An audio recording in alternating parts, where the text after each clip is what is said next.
The title of the lecture is The Role of Regional Political Parties in India.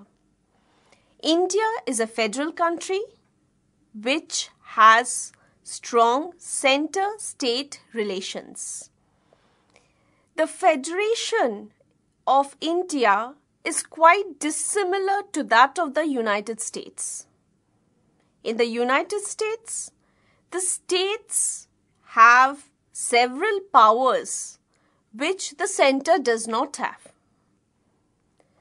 The balance of power is normally towards the state in United States, though in the present scenario of globalization, liberalization and the crisis which the world is facing, for example, terrorism, defense problems, the center is having several powers in order to make the federation a success.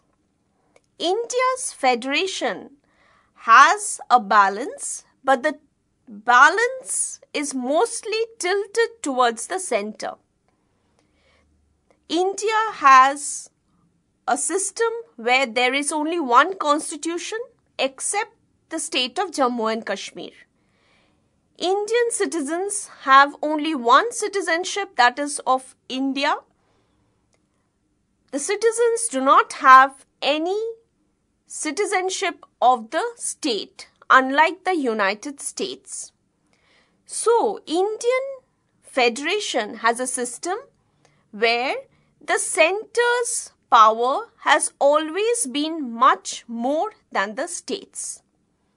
Now, in running the federation, it is very important that there needs a link, a bridge between the center and the states, a link between the government and the people. The link is provided by the political parties. According to Election Commission, among the registered political parties, there are two types of political parties: national political parties and state political parties. Now, here I would like to mention that usually we use the term regional party, but the Election Commission does not mention the term regional party, it uses the term state party. There are several parameters on the basis on which the Election Commission recognizes a party as a state party. A state party needs to secure at least 6% of the valid votes in a general election in a state, either to the House of People or to the State Legislative Assembly. And in addition, it needs to win at least 2 seats in the Legislative Assembly of the state concerned, or it needs to win at least 3% of the total number of seats in the Legislative Assembly of the state, or at least 3 seats in the Assembly, whichever is more. We find that in the Indian political system, the role of the national parties started decreasing since 1967, where several regional parties have become powerful in the states. After the 1990s, we find that the regional parties are coming up and helping the national parties to form a coalition at the center. And this has led to the transformation of the electoral political system in India. The dynamics of the Indian political system has changed. As I had mentioned earlier, legally speaking, there is no regional party in India. It is state parties which are recognized by the Election Commission. The regional parties fill in the space that had been remained void because the national political parties could not fill in that vacuum.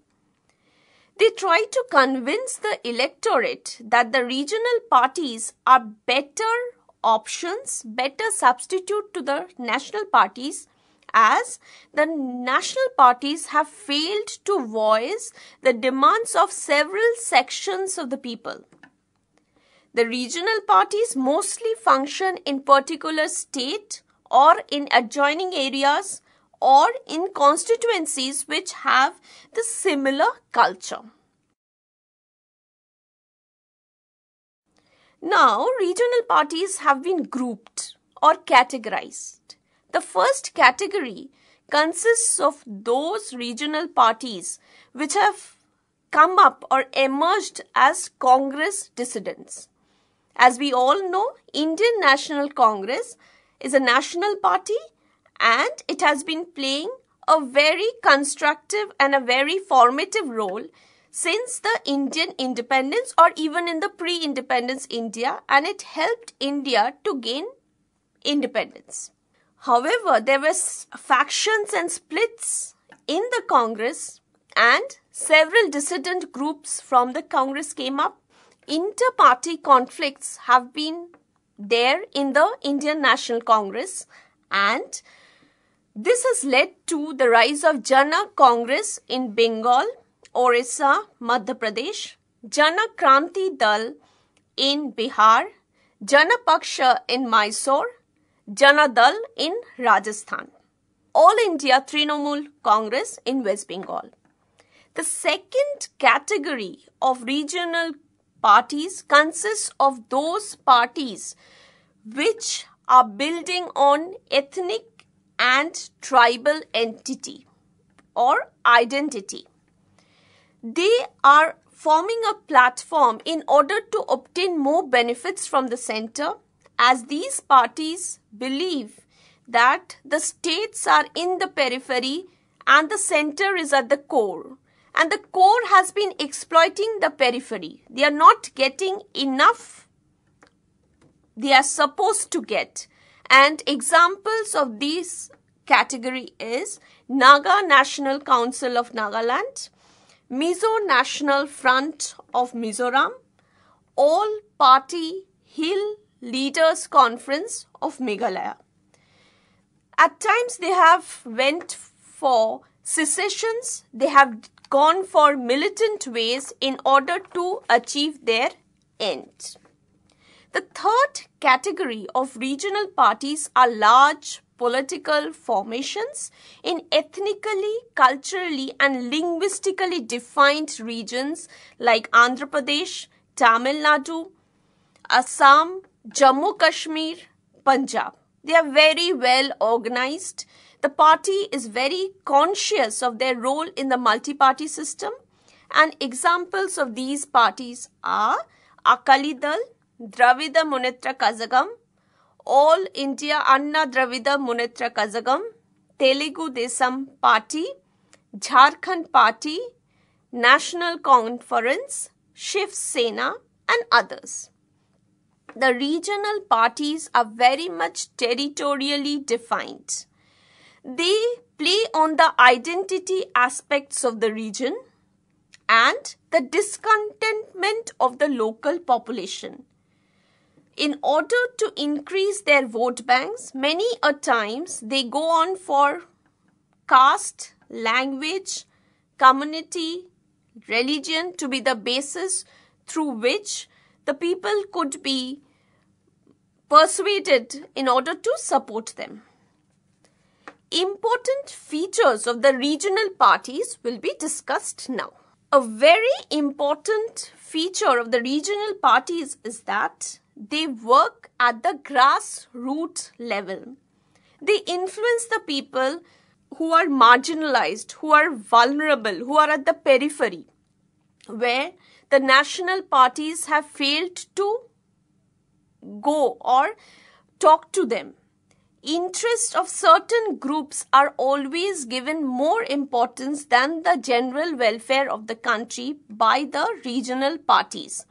They aim at the constituency, they aim at the vote bank, and then they go for campaigning. Their role is limited and they are identified with the interests of particular ethnic, linguistic or religious group. Another important feature, as we find in national politics, so is in the regional politics, the role of the leaders are very important. And many a times the regional parties are identified with the leader. The charisma of the leader pulls in the vote. And here we can mention the name of Max Weber. He has talked about charismatic authority, and the leaders in the regional parties may have this charismatic authority through which they can pull in votes. Personality cult is existing even among the regional parties as in national parties.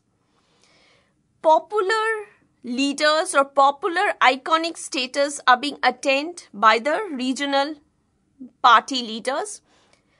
Examples of this case could be M.G. Ramachandran of AIADMK, Sheikh Abdullah of National Conference, N.T. Ramarao of TDP. Institutionalization is lacking in the regional parties, and the lack of effective second-tier leadership creates a very negative impact of the regional party in the long run. It has to be mentioned here that the regional parties have a dominant influence on particular locality or region, but slowly they are started having an important role in the coalition politics at the center. Political mobilization remains, and it is through traditional basis. Area of influence limited to the geographical area. For example, Dravida Munitra Kazhagam and All India Anna Dravida Munitra Kazhagam, they play on Tamil identity. Earlier, the Jharkhand party was always aiming to form a Jharkhand state. Language had been a bone of contention between the center and the states. And in the post-independence period, it was the basis for the reorganization of states. Several regional parties supported linguistic electoral base, and after the linguistic reorganization of states took place, it was thought that the language had lost the emotional appeal. But history shows that is not the fact. Language has always been taken up by regional parties as the base for persuading people to vote for them. We have to remember that here the demands vary among the regional parties from autonomy to administrative reorganization. Some of the examples of linguistic-oriented minority parties are Lok Sevak Sangh, Karnataka Pran Trikarana Samiti, Maharashtra Ekikaran Samiti. Another important feature in the Indian polity is that the regional parties play pressure tactics. They play the role of pressure groups. If we compare the Indian political system with that of the US system, we find that the pressure groups in India are not well developed or they are not being able to voice their interests so well as they do it in the United States.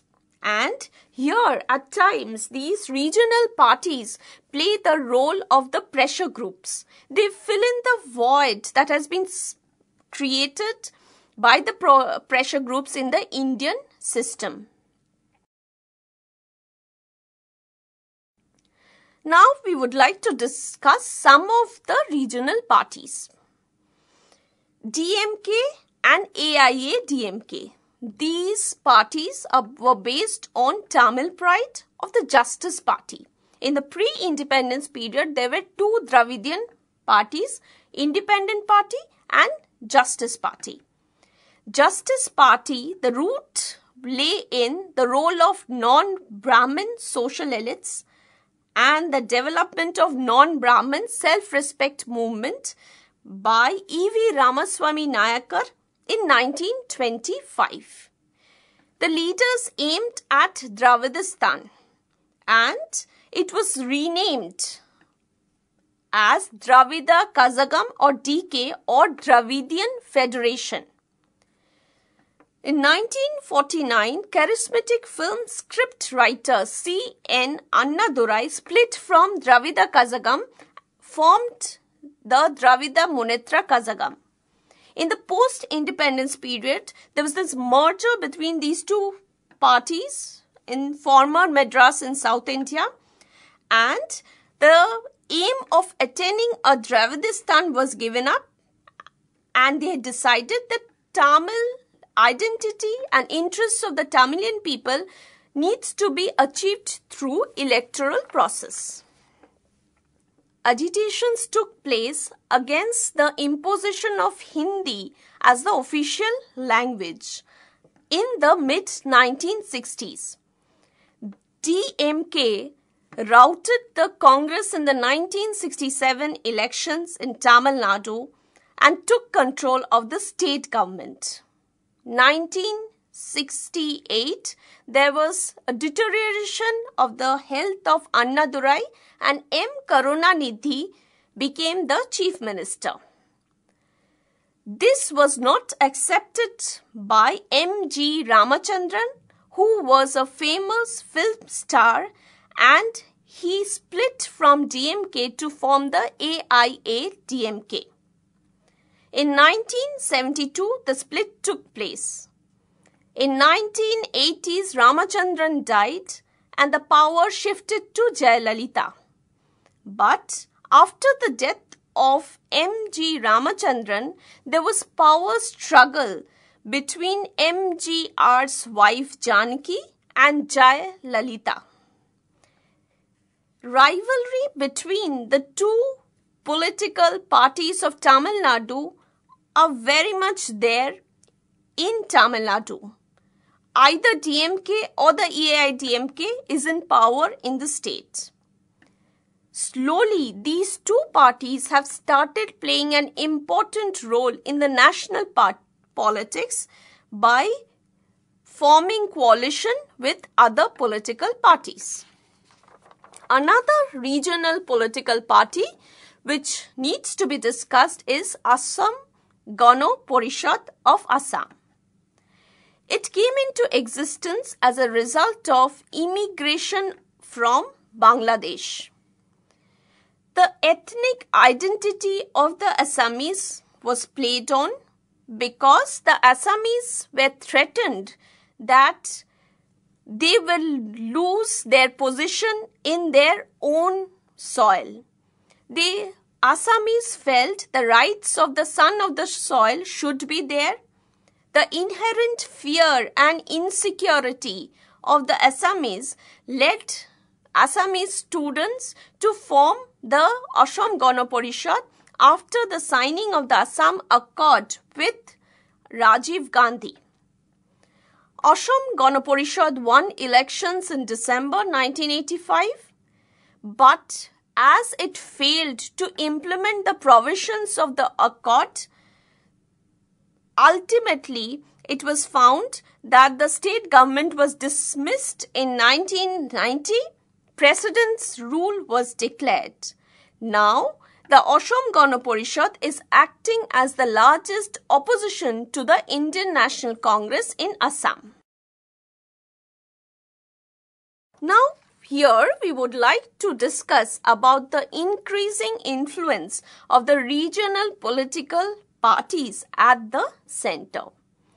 In the whole political milieu, in India, the regional political parties had started coming to power at the state level in 1967. 1967 is considered a watershed year in the Indian political system. The political parties, especially the regional political parties, started playing a very decisive role at the state level. The monolithic rule of the Congress was ended. This rise of the regional parties resulted into a huge gamut of culture and subculture, caste and subcaste, philological and sub-philological combination and amalgamation in the Indian political background. The national parties also started deciding their policies and started taking the regional parties onto their board. The regional parties, they had much better connection with the grassroots. The void that had been created by the national parties was filled in by these regional parties. The demands of the marginal groups were voiced by the regional parties. The issues, the difficulties which the day-to-day common man faced, that was taken up by the regional parties. Another very important point that needs to be discussed is the role of the regional parties in the foreign policy decision. We are finding that the regional parties are having strong influence over the centre's decisions regarding foreign policy. For example, water sharing agreement, border dispute, or while signing on treaty with neighboring countries. India's relations with its neighbors are being dependent on the respective positions of the ruling elites in the border states of Punjab, Jammu and Kashmir, Tamil Nadu, West Bengal. Now, in many cases, the decision of the centre has been vetoed by the regional parties because they felt that it would be detrimental for the people who are residing in the border areas. Greater options for the electorate has been brought forward by the regional parties, and today the national parties cannot ignore the regional parties. There are certain steps which need to be followed by the regional parties. For example, they should not misuse sectarian demands. They should not go on for demands and should not follow such militant methods in order to aim at a secessionist system.